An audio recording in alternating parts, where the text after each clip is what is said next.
જય દ્વારકાધીશ. મિત્રો, માં તું હવે આ ઘરમાં નહીં રહી શકે. અમે તને કાયમ માટે વેચી દીધી છે.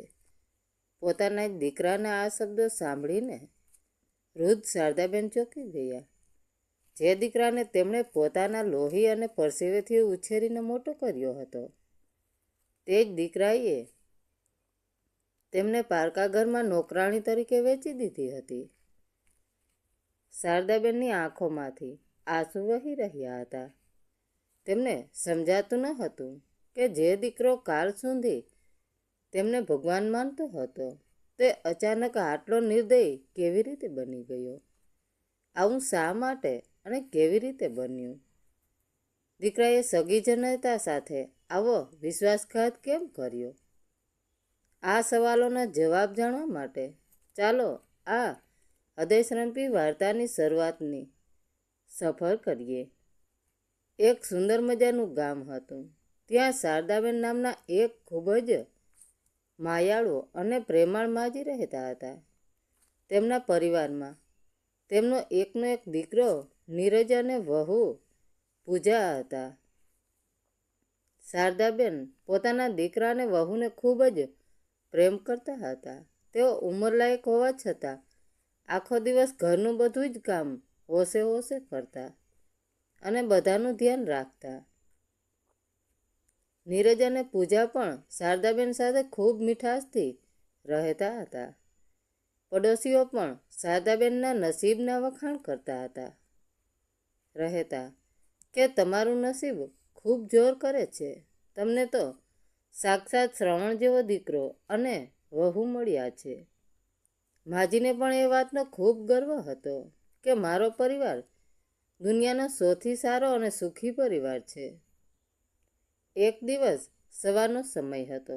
અચાનક તેમના દરવાજે કોઈના જોર જોરથી રડવાનો અવાજ આવ્યો. શારદાબેને ઉતાવળે જઈને દરવાજો ખોલ્યો તો સામે તેમના પડોશી શાંતિબેન ઊભા હતા. શાંતિબેન ધ્રુસકે ને ધ્રુસકે રડી રહ્યા હતા અને તેમના વાળ વિખરાયેલા હતા. તેમણે આંસુ લૂછતા લૂછતા કહ્યું કે તેમના દીકરા અને વહુએ તેમને ઘરમાંથી કાઢી મૂક્યા છે. આ સાંભળીને શારદાબેનનું હૃદય કંપી ઉઠ્યું. તેમણે શાંતિબેનને ગળે લગાવીને સાંત્વના આપી. પણ તે જ વખતે તેમના મનમાં એક વિચાર આવ્યો કે હે ભગવાન, દુનિયા કેવી સ્વાર્થી થઈ ગઈ છે. પણ તારો લાખ લાખ આભાર કે મારો નીરજ આવો નથી. મારો દીકરો તો પોતાના જીવ કરતાં પણ મને વધુ પ્રેમ કરે છે. તે ક્યારેય મારી સાથે આવું ખરાબ વર્તન નહીં કરે. પરંતુ માજીને કંઈ ખબર હતી કે બંધ દરવાજા પાછળ તેમના પોતાના જ ઘરમાં એક ભયાનક કાવતરું રચાઈ રહ્યું હતું. રાતનો અંધકાર છવાઈ ગયો હતો. નીરજ અને પૂજા તેમના ઓરડામાં એકદમ ધીમા અવાજે કોઈ ગંભીર વાત કરી રહ્યા હતા. પૂજાએ ચહેરા પર ગુસ્સો લાવીને કહ્યું, નીરજ, આપણે આખી જિંદગી શું તારી માની સેવા જ કર્યા કરીશું? મારે પણ મારી યુવાની અને જિંદગીની મોજથી જીવવી છે. આપણે કોઈ એવો રસ્તો કાઢીએ કે જેથી આપણને તેમની આ રોજની ઝંઝટમાંથી કાયમ માટે છુટકારો મળે અને ઉપરથી થોડા પૈસા પણ કમાઈ શકીએ. નીરજ પહેલાં તો થોડો ડરી ગયો અને અચકાયો. તેને પોતાની જનતા પર થોડી દયા આવી. પણ પત્નીની જીદ અને પૈસાની લાલચ આગળ તેનો પ્રેમ હારી ગયો. તેણે પોતાની સગી માને દગો આપવાનો નિર્ણય કરી લીધો. બીજા દિવસે સવાર પડી. નીરજ હસીને શારદાબેન પાસે આવ્યો. એણે માના ખભા પર હાથ મૂકીને એકદમ પ્રેમથી કહ્યું, માં, મારે તારી એક મદદ જોઈએ છે. મારો એક ખાસ મિત્ર છે, મનોજ. તેની પત્ની અત્યારે ગર્ભવતી છે અને બીમાર પણ રહે છે. તેને સાચવવાવાળું કોઈ નથી. જો તું થોડા દિવસ તેમના ઘરે મુંબઈ જઈને તેમને મદદ કરે તો તેમને મોટો ટેકો મળશે.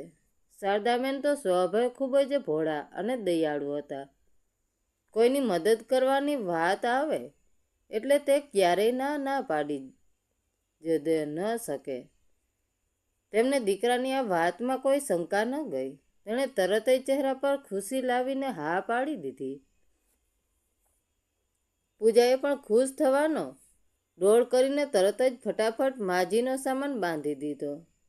માજી ખૂબ જ આનંદમાં હતા કે તેઓ કોઈ જરૂરિયાતમંદની મદદ કરવા જઈ રહ્યા છે, પણ તેમને એ વાતની સહેજ પણ જાણ ન હતી કે આ મદદ તેમને જિંદગીની સૌથી મોટી મુસીબતમાં નાખવા જઈ રહી હતી. જે ટ્રેનમાં બેસીને તેઓ જઈ રહ્યા હતા તે ટ્રેન તેમને કોઈ મિત્રના ઘરે નહીં પણ એક ભયાનક નરકમાં લઈ જવાની હતી. મુંબઈની અજાણી દુનિયામાં શારદાબેન પહોંચ્યા. ટ્રેનમાંથી નીચે ઉતર્યા ત્યારે તેમનું હૃદય થોડું ગભરાયું રહ્યું હતું. આટલા મોટા શહેરમાં તેઓ સાવ એકલા હતા, પણ ત્યાં પ્લેટફોર્મ પર એક યુવાન માણસ તેમની રાહ જોઈ રહ્યો ઊભો હતો. તેણે આગળ વધીને ખૂબ જ આદરથી બે હાથ જોડીને કહ્યું, નમસ્તે માજી, મારું નામ મનોજ છે. હું નીરજનો મિત્ર છું. લાવો તમારો સામાન, મને આપી દો. મનોજના મોઢે માજી શબ્દ સાંભળીને શારદાબેનની બધી જ ગભરામણ દૂર થઈ ગઈ. તેમને લાગ્યું કે આ તો કેટલો સંસ્કારી છોકરો છે, બિલકુલ મારા નીરજ જેવો જ. મનોજ તેમને પોતાના ઘરે લઈ ગયો.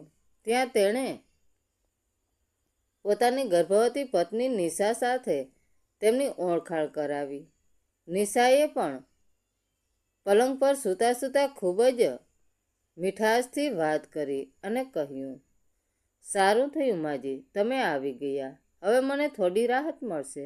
મારી તબિયત સારી નથી રહેતી. મનોજે માજીને નીચેનો એક નાનો ઓરડો રહેવા માટે આપ્યો. શારદાબેનનું દયાળુ હૃદય આ બધું જોઈને પીગળી ગયું. તેમને થયું કે બિચારા બાળકો કેટલી તકલીફમાં છે. તેમણે તરત જ ઘરની બધી જવાબદારી પોતાના માથે લઈ લીધી. બેટા, હવે તારે કોઈ ચિંતા કરવાની જરૂર નથી. હું બધું કામ કરી લઈશ. તમે બસ આરામ કરો. માજીએ વહાલથી નિશાના માથા પર હાથ ફેરવતા કહ્યું. બીજા દિવસથી જ શારદાબેન સવારથી લઈને સાંજ સુધી ઘરના બધા જ કામમાં જોતરાઈ ગયા. વાસણ ઘસવા, કપડાં ધોવા, કચરા પોતા કરવા અને ગરમા ગરમ રસોઈ બનાવવી. મનોજ અને નિશા તેમને વારંવાર ખોટો પ્રેમ બતાવતા અને તેમના હાથની રસોઈના વખાણ કરતા. માજીને તો એમ જ હતું કે તેઓ એક પુણ્યનું કામ કરી રહ્યા છે, પણ અફસોસ તેમને એ વાતની સહેજ પણ ખબર ન હતી કે તેઓ હવે મહેમાન નહીં પણ એક મફતની નોકરાણી બની ગયા છે. આ બનાવટી મીઠાશ પાછળ એક ભયાનક કાવતરું છુપાયેલું હતું. બીજી બાજુ પોતાના જ ઘરમાં નીરજ અને પૂજા ખુશીથી મોટી પાર્ટી કરી રહ્યા હતા. માજીના ગયા પછી તેમને જાણે આઝાદી મળી ગઈ હતી. પૂજા ખુશીથી નાચતા નાચતા બોલી, અરે વાહ નીરજ, આપણે તો કમાલ કરી દીધો.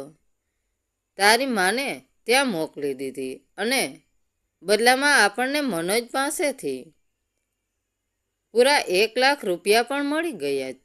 હવે આપણે એમનો રૂમ પણ ભાડે આપી દઈશું અને રોજ નવી નવી હોટલમાં જમવા જઈશું.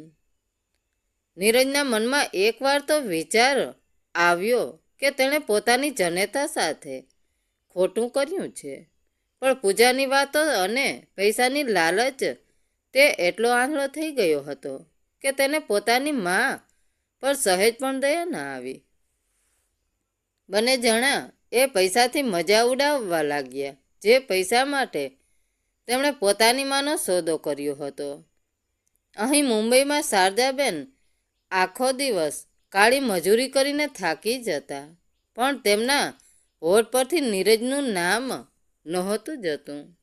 એક દિવસ રસોઈ બનાવતા તેમને પોતાના દીકરાની ખૂબ જ યાદ આવી. તેમની આંખોમાં આંસુ આવી ગયા. તેમણે મનોજ પાસે જઈને ફોન માંગ્યો અને ધીમા અવાજે કહ્યું, બેટા, મારે મારા નીરજ સાથે વાત કરવી છે. ઘણા દિવસ થઈ ગયા, તેનો અવાજ નથી સાંભળ્યો. મારો જીવ બળે છે. આ સાંભળીને મનોજ અને નિશાના ચહેરા પરનો રંગ ઉડી ગયો. શારદાબેને જેવો નીરજ સાથે વાત કરવા માટે ફોન માંગ્યો કે તરત જ મનોજનો ચહેરો ગુસ્સાથી લાલઘૂમ થઈ ગયો. તેણે એકદમ કઠોર અવાજમાં કહ્યું, માજી, તમારો દીકરો અત્યારે કામમાં વ્યસ્ત છે. તે તમારી સાથે વાત નહીં કરી શકે. આટલું કહીને તેણે શારદાબેનના હાથમાંથી ફોન ઝૂંટવી લીધો. એટલું જ નહીં, તેણે માજીનું અપમાન કરતા કહ્યું, જુઓ, તમારા લોટવાળા હાથથી મારો આખો ફોન બગડી નાખ્યો. હવેથી મને પૂછ્યા વગર મારા ફોનને ક્યારેય અડતા નહીં. આ કડવા શબ્દો સાંભળીને શારદાબેને શસ્તબંધ રહી ગયા. જે ઘરમાં તે દિવસ રાત કાળી મજૂરી કરી રહ્યા હતા, ત્યાં આવું અપમાન! તેમની આંખોમાંથી આંસુ પડવા લાગ્યા. નિશાએ તરત જ વાત સંભાળવાનો ખોટો ડોળ કર્યો અને બોલી, માજી, તમે મનમાં ખોટું ના લગાડતા. મનોજને કોઈ પોતાનો ફોન અડે તે જરાય ગમતું નથી. તેની આદત જ પહેલેથી ખરાબ છે. શારદાબેન આછું લૂછીને ફરીથી ચૂપચાપ પોતાના કામમાં લાગી ગયા. પણ તેમના મનમાં એક ઉદાસી છવાઈ ગઈ હતી. પોતાના લાડકવાયા દીકરાનો એક અવાજ સાંભળવા માટે તેમનો જીવ તરફડી રહ્યો હતો. ધીમે ધીમે ઘણા દિવસો વીતી ગયા. હવે તો મનોજ અને નિશા તેમની સાથે સાવ નોકરાણી જેવો જે વર્તાવ કરવા લાગ્યા હતા. તેમને ઘરની બહાર પણ નીકળવા દેતા ન હતા. તે ઘર શારદાબેન માટે હવે એક કેદખાનું બની ગયું હતું. એક દિવસ બપોરે કંટાળીને માજીએ નિશાને વિનંતી કરી, બેટા, મેં બધું જ કામ પતાવી દીધું છે. ઘણા દિવસ થઈ ગયા. હું કાલે એક દિવસ માટે મારા ઘરે જઈને આવું. મારા નીરજને જોયા વગર મને હવે બિલકુલ ચેન નથી પડતું. ઘરે જવાની વાત સાંભળતા જ નિશા તો સાવ ડરી ગઈ. તેણે બૂમ પાડીને તરત જ મનોજને બોલાવ્યો. મનોજે દોડી આવીને ખોટું બહાનું કાઢ્યું, અરે માજી, તમે અત્યારે કેવી રીતે જઈ શકો? નિશાની ડિલિવરીનો સમય એકદમ નજીક છે. જો રાત્રે અચાનક દવાખાને જવું પડે તો હું એકલો શું કરીશ? તમારું અહીં રોકાવું ખૂબ જ જરૂરી છે.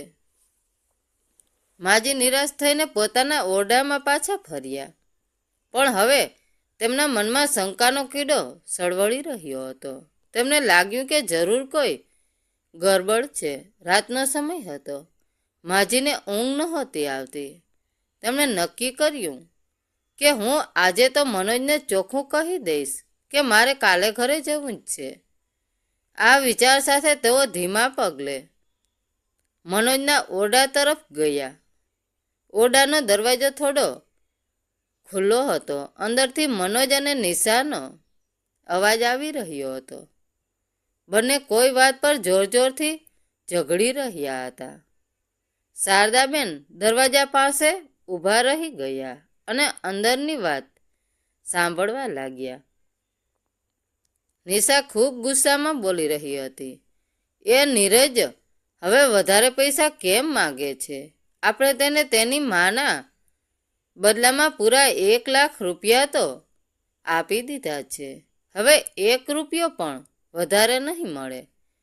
મનોજે પણ ચીડાઈને કહ્યું, મને શું ખબર, પણ આપણે કંઈ કરી શકીએ એમ પણ નથી. આપણે કોઈને કહી ન શકીએ કે આપણે શારદા માજીને ગેરકાયદેસર રીતે ખરીદ્યા છે. કેવી હલકી કક્ષાનો માણસ છે એ નીરજ, જેણે પોતાની સગી જનેતાને જ વેચી દીધી. આ શબ્દો કાને પડતા જ શારદાબેનના પગ નીચેથી જમીન સરકી ગઈ. તેમના માથા પર જાણે આપ ફાટી પડ્યું.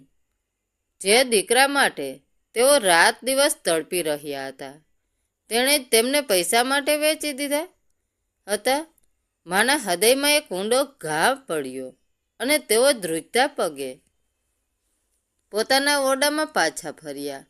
આખી રાત તેઓ ઓશિકા પર માથું મૂકીને ડૂસકા ભરતા રહ્યા. તેમને સમજાતું ન હતું કે તેમના ઉછેરમાં એવી તે કંઈ ખામી રહી ગઈ કે તેમનો દીકરો આવો પાપી પાક્યો. બીજી સવારે 7 વાગ્યાનો સમય હતો. મનોજ જોર જોરથી શારદાબેનના ઓરડાનો દરવાજો ખખડાવી રહ્યો હતો. માજી, જલ્દી ઉઠો. શારદાબેને ઉતાવળે દરવાજો ખોલ્યો. બહારનો નજારો જોઈને તેઓ ડરી ગયા. નિશા જમીન પર બેસીને પીડાથી બૂમો પાડી રહી હતી. તેણે અચાનક પ્રસ્તુતિની પીડા શરૂ થઈ ગઈ હતી. મનોજ ખૂબ જ ગભરાયેલો હતો. તેણે ઉતાવળમાં કહ્યું, માજી, તમે ઘરનું ધ્યાન રાખજો. હું નિશાને લઈને તાત્કાલિક દવાખાને જાઉં છું. આટલું કહીને તે નિશાને રિક્ષામાં બેસાડીને તરત જ દવાખાને જવા નીકળી ગયો. હવે એ ઘરમાં શારદાબેન સાવ એકલા પડી ગયા હતા. ગઈકાલ રાતના આંસુ હજુ તેમના ચહેરા પરથી સુકાયા ન હતા, પણ આશ્ચર્યની વાત એ હતી કે આજે તેમના મનમાં કોઈ દુઃખ કે ગભરામણ ન હતી. તેઓ એકદમ શાંત અને અવાચક હતા. રાત્રે દીકરાને વહુની સચ્ચાઈ જાણ્યા પછી તેમના હૃદયમાંથી દીકરા માટેનો બધો જ પ્રેમ, મમતા અને મોહ હંમેશા માટે મરી ગયા હતા. બપોરના સમયે ઘરનો ફોન રણક્યો. મનોજનો દવાખાનાથી ફોન હતો. તેણે તરત જ કહ્યું, માજી, નિશાની તબિયત નાજુક છે, એટલે અમે આજે રાત્રે દવાખાને જ રોકાશું. શારદાબેને ખૂબ જ શાંતિથી જવાબ આપ્યો, સારું બેટા, ધ્યાન રાખજો. ફોન મૂક્યા પછી શારદાબેનના ચહેરા પર એક વિચિત્ર હાસ્ય આવ્યું. હવે તેમને કોઈનો ડર ન હતો. તેમણે તરત જ પોતાનો સામાન બેગમાં ભર્યો, ટેબલ પર એક ચિઠ્ઠી લખીને મૂકી દીધી અને ચૂપચાપ તે ઘરમાંથી બહાર નીકળી ગયા. પણ તેઓ ક્યાં ગયા એ માત્ર શારદાબેન જ જાણતા હતા. બીજી બાજુ શારદાબેનના પોતાના ઘરે એક અલગ જ માહોલ હતો. નીરજ અને પૂજા ખૂબ મજાથી મોટેથી ગીતો વગાડીને પાર્ટી કરી રહ્યા હતા. તેઓ ખુશ હતા કે હવે તેમના માથે કોઈ વડીલની રોકટોક નથી અને હાથમાં પૂરા 1 લાખ રૂપિયા પણ આવી ગયા છે. અચાનક જ એમના ઘરના દરવાજાની ઘંટડી વાગી. પૂજાએ કંટાળીને દરવાજો ખોલ્યો અને સામે ઊભેલી વ્યક્તિને જોઈને તેના શ્વાસ અટકી ગયા. દરવાજા પર નીરજના માસી અને શારદાબેનની મોટી બહેન મોહિનીબેન ઊભા હતા. પૂજા ગભરાઈને હકલાતા અવાજે બોલી, માસીજી, તમે અત્યારે અહીંયા? મોહિનીબેને પૂજાને ધક્કો માર્યો અને ઘરમાં અંદર આવતા રૂઆબથી બોલ્યા, કેમ, મારા હાથમાં આટલી મોટી બેગ છે તો પણ તું રસ્તો રોકીને ઊભી છે? જરા મદદ તો કર. ઘરમાં પાર્ટીનો માહોલ જોઈને મોહિનીબેન બોલ્યા, અરે વાહ, અહીંયા તો પાર્ટી ચાલી રહી છે, તે પણ મને પૂછ્યા વગર. નીરજ પણ પોતાની માસીને અચાનક આવેલી જોઈને ડરી ગયો. મોહિનીબેનને આખા ઘરમાં નજર ફેરવી અને જોરથી બૂમ પાડી, અરે શારદા, ક્યાં છે તું? જો તારી મોટી બહેન આવી છે, બહાર આવ. નીરજે પરસેવો લૂછતા ખોટું બોલવાનું શરૂ કર્યું. માસી, માં તો 2 દિવસથી ઘરમાં નથી. તે પોતાની બહેનપણીઓ સાથે 2 દિવસ માટે તીર્થયાત્રા પર ગઈ છે. મોહિનીને કહ્યું, અરે રે, મને કીધા વગર જ અચાનક જતી રહી. સારું, કંઈ વાંધો નહીં. હવે હું આવી ગઈ છું તો એના આવવા સુધી અહીં જ રોકાઈ જઈશ. આ સાંભળીને નીરજના હાથમાંથી પાણીનો ગ્લાસ નીચે પડી ગયો. પૂજા તરત જ રસોડામાં ચા બનાવવા જતી રહી અને ગુસ્સામાં બબડવા લાગી કે માંડ એક ગઈ હતી અને આ બીજી માથા પર આવીને બેસી ગઈ. થોડી વાર પછી જ્યારે પૂજા ચા લઈને આવી ત્યારે મોહિનીબેનને ટીવીનું રિમોટ હાથમાં લીધું અને સીધી જ એક ન્યૂઝ ચેનલ ચાલુ કરી દીધી. પૂજા મોઢું બગાડીને બોલી, અરે માસી, તમે અત્યારે આ સમાચાર કેમ જુઓ છો? અહીં કયા કોઈ મજાના ગીતો કે પિક્ચર નથી આવતા. મોહિની માસીએ એકદમ શાંતિથી હસીને કહ્યું, અરે બહુ, તું પણ જો, આ ચેનલ પર ખૂબ જ સારા સમાચાર આવે છે. આમ કહીને માસી અચાનક જ ટીવીનો અવાજ ખૂબ મોટો કરી દીધો. અવાજ એટલો મોટો હતો કે નીરજ અને પૂજાનું ધ્યાન સીધું જ ટીવી પર ખેંચાયું. ટીવીની સ્ક્રીન પર એક પત્રકાર હાથમાં માઇક લઈને મોટા અવાજે બોલી રહ્યો હતો, આજે અમે તમને એક એવા પાપી દીકરાની કથા બતાવવા જઈ રહ્યા છીએ જેણે પોતાની સગી માને બીજાના ઘરમાં નોકરાણી તરીકે વેચી દીધી હતી છે. આ વાક્ય કાને પડતા જ નીરજ અને પૂજાના હોશ ઉડી ગયા. બંનેના ચહેરાનો રંગ એકદમ ઉતરી ગયો અને રૂમમાં એસી ચાલુ હોવા છતાં બંનેને પરસેવો છૂટવા લાગ્યો. તેમની આંખો ફાટી ગઈ. માસીએ અજાણ્યા બનવાનું નાટક કરતા કહ્યું, એ ભગવાન, કેવો કળિયુગ આવી ગયો છે. પોતાના શોખ પૂરા કરવા માટે સગી માનો કોઈ વેપાર કરી શકે? મને તો આવા લોકો પર થૂકવાનું પણ મન થાય છે. પૂજા હકલાતા વચ્ચે બોલે, માસી, આ બધી ખોટી વાતો હોય, ચાલો આપણે બીજું કંઈક જોઈએ. એમ કહીને તે રિમોટ લેવા ગઈ, પણ માસીએ રિમોટ સંતાડી દીધું અને જોરથી બોલ્યા, ઊભી રહે, મને આખો રિપોર્ટ જોવા દે. જો પેલા લોકો હવે એ પાપી દીકરાને વહુને લાઈવ બતાવવાના છે. ટીવીમાં પત્રકાર બોલી રહ્યો હતો, હું અત્યારે મારા કેમેરામેન સાથે એ જ દીકરાના ઘરની બહાર ઊભો છું જે પોતાની માને વેચીને અત્યારે ઘરમાં પાર્ટી કરી રહ્યો છે. આ દ્રશ્ય જોઈને માસીએ મોટેથી કહ્યું, અરે નીરજ, આ રસ્તો અને આ શેરી તો બિલકુલ આપણા ઘર જેવી જ લાગે છે. નીરજ અને પૂજાના પગ નીચેથી હવે જમીન સરકી ગઈ હતી. તેમના શ્વાસ અટકી ગયા હતા. બરાબર એ જ વખતે તેમના ઘરના દરવાજા પર કોઈએ જોર જોરથી ધક્કા મારવાનું ચાલુ કર્યું. ધડ ધડ ધડ. દરવાજાનો અવાજ સાંભળીને નીરજ અને પૂજા ડરના માર્યા ધ્રુજવા લાગ્યા. માસીએ કડક અવાજમાં આદેશ આપ્યો, નીરજ, જા, જઈને જો દરવાજા પર કોણ આવ્યું છે. અને પૂજા, તું કેમ પૂતળાની જેમ ઊભી છે? જા, દરવાજો ખોલ. અને બંને જણા ડરતા ડરતા ધીમા પગલે દરવાજા પાસે ગયા. તેમના હાથમાં થરથર ધ્રુજી રહ્યા હતા.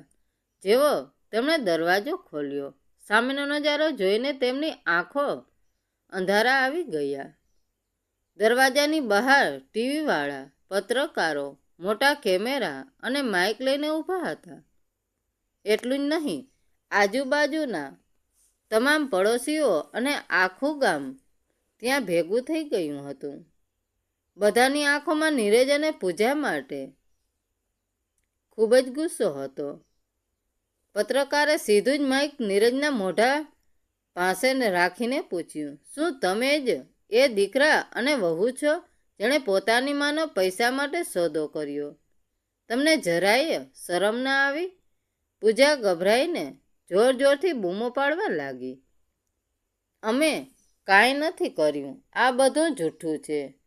તમે અમારા ઘરની બહારથી જતા રહો, નહીંતર અમે પોલીસને બોલાવીશું. નીરજ પણ પત્રકારોને ધક્કો મારવા લાગ્યો. ત્યારે જ પાછળથી મોહિની માસી એકદમ ગુસ્સામાં બહાર આવ્યા અને તેમણે ખેંચીને એક જોરદાર લાફો નીરજના ગાલ પર અને બીજો લાફો પૂજાના ગાલ પર મારી દીધો. ચૂપ થઈ જાવ બંને પાપીઓ, હવે તમારું પાપ આખી દુનિયા સામે આવી ગયું છે. હવે ખોટું બોલવાનો કોઈ ફાયદો નથી. નીરજ અને પૂજા માર ખાતા પછી ગભરાઈને ઝડપથી ઘરનો દરવાજો અંદરથી બંધ કરવા લાગ્યા. પણ દરવાજો પૂરો બંધ થાય એ પહેલા જ ભીડમાંથી અચાનક એક હાથ આગળ આવ્યો અને તેણે દરવાજાને ખૂબ જ તાકાતથી રોકી લીધો. એ હાથ બીજો કોઈનો નહીં પણ શારદાબેનનો પોતાનો હતો, જે માના હાથમાં આખી જિંદગી માત્ર મમતા અને આશીર્વાદ હતા. આજે એ જ હાથમાં દુર્ગા જેવી તાકાત આવી ગઈ હતી. દરવાજાને અચાનક ધક્કો વાગતા જ નીરજ સંતુલન ગુમાવીને સીધો જમીન પર ટપકાયો. તેણે ગભરાઈને ઊંચું જોયું તો તેની સગીમાં એકદમ રૌદ્ર સ્વરૂપમાં તેની સામે ઊભી હતી. નીરજની આંખો ફાટી ગઈ. પૂજા પણ ડરના માર્યે થરથર કાપતી પાછળ ખસવા લાગી. શારદાબેને એક ડગલું આગળ વધીને પોતાના જમણા હાથથી એક એવો લાફો નીરજના ગાલ પર ચોડી દીધો કે આખા ફળિયામાં તેમનો અવાજ ગુંજી ઉઠ્યો. મોહિની માસીએ પાછળથી પૂજાને ધક્કો મારીને આગળ કરતા કડક અવાજમાં કહ્યું, જો પાપડી, આજે તારા કર્મનું ફળ તારી સામે ઊભું છે. પોતાની ચોરી રંગે હાથ પકડાઈ ગઈ છે અને હવે બચવાનો કોઈ રસ્તો નથી. એ સમજાતા નીરજ જમીન પર જ ઘૂંટણીએ પડી ગયો. તે બે હાથ જોડીને રડતા રડતા કરગરવા લાગ્યો. માં, મને માફ કરી દે. આ બધું જ તો પૂજાના કહેવાથી મેં કર્યું હતું. મારો કોઈ વાંક નથી. મને બચાવી લે. પણ શારદાબેનની આંખોમાં હવે કોઈ દયા કે મમતા નહોતી બચી. તેમણે એકદમ ઘેરા અવાજે કહ્યું, ખબરદાર, જો હવે મને માં કહીને બોલાવી છે તો તારા જેવા કપાતર દીકરાને જન્મ આપવા કરતાં તો હું વાંજણી રહી હોત તો વધારે સારું હતું. તે માત્ર મને પારકા ઘરમાં નથી વેચી, તે એક માના પવિત્ર પ્રેમ અને વિશ્વાસનો વેપાર કર્યો છે. માના આ હૃદય વેધક શબ્દો સાંભળીને ત્યાં ઊભેલા તમામ લોકોની આંખો ભીની થઈ ગઈ. બરાબર એ જ સમયે પોલીસની ગાડીનું મોટું સાયરન વાગતું વાગતું ત્યાં આવી પહોંચ્યું. પોલીસ ઇન્સ્પેક્ટરે ગાડીમાંથી ઉતરીને કડક અવાજમાં આદેશ આપ્યો, નીરજ અને પૂજા, તમને બંનેને પોતાની માને ગેરકાયદેસર રીતે વેચવાના અને ત્રાસ આપવાના ગુનામાં અરેસ્ટ કરવામાં આવે છે. આ સાંભળતા જ પૂજા જોર જોરથી રાડો પાડવામાં લાગી. ના ના, મેં કાંઈ નથી કર્યું. મને છોડી દો. તે પોલીસની બચવા ભાગવા જતી હતી, પણ મોહિની માસીએ તેનો હાથ પકડી રાખ્યો. પોલીસી બનીના હાથમાંથી હાથ કડી પહેરાવી દીધી. નીરજે છેલ્લી વાર લાચારીથી પોતાની મા તરફ જોયું, પણ શારદાબેને નફરતથી પોતાનો ચહેરો ફેરવી લીધો. આજુબાજુ ઊભેલા પડોશીઓ અને ભીડ ખૂબ ગુસ્સામાં બૂમો પાડી રહી હતી કે લઈ જાવ આ પાપીઓને, આખી જિંદગી જેલના સળિયા પાછળ જ સડવા દેજો. એ જ એમની સાચી જગ્યા છે. જ્યારે ભીડ વિખરાઈ ગઈ અને ન્યૂઝવાળા જતા રહ્યા, ત્યારે મોહિની માસીએ શારદાબેનને વહાલથી ગળે લગાવી લીધા. ખરેખર આ બધી જ જાળ મોહિની માસીએ જ બિછાવી હતી. જ્યારે શારદાબેન મુંબઈથી છુપી રીતે ભાગીને સીધા પોતાની બહેન પાસે પહોંચ્યા હતા. ત્યારે બંને બહેનોએ ભેગા મળીને ન્યૂઝ ચેનલવાળાનો સંપર્ક કર્યો હતો, જેથી આવા સ્વાર્થી અને લાલચુ બાળકોને આખી દુનિયા સામે પાઠ ભણાવી શકાય. પત્રકાર સાહિલે પણ પોતાનો કેમેરો બંધ કરતા પહેલા છેલ્લી લાઈન કીધી કે યાદ રાખજો દર્શક મિત્રો, માના આંસુઓનો સોદો કરનાર ક્યારેય શાંતિથી જીવી શકતો નથી.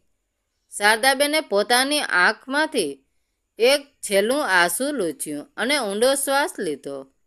હવે તેમના ચહેરા પર એક અનોખી શાંતિ અને સંતોષ હતો. વાવે તેવું લણે. આજે નીરજ અને પૂજાને તેમના પાપની સજા મળી ગઈ હતી. મિત્રો, વાર્તા કેવી લાગી? સારી લાગી હોય તો કોમેન્ટ કરીને જરૂર જણાવજો. ધન્યવાદ મિત્રો. રાધે રાધે. જય દ્વારકાધીશ.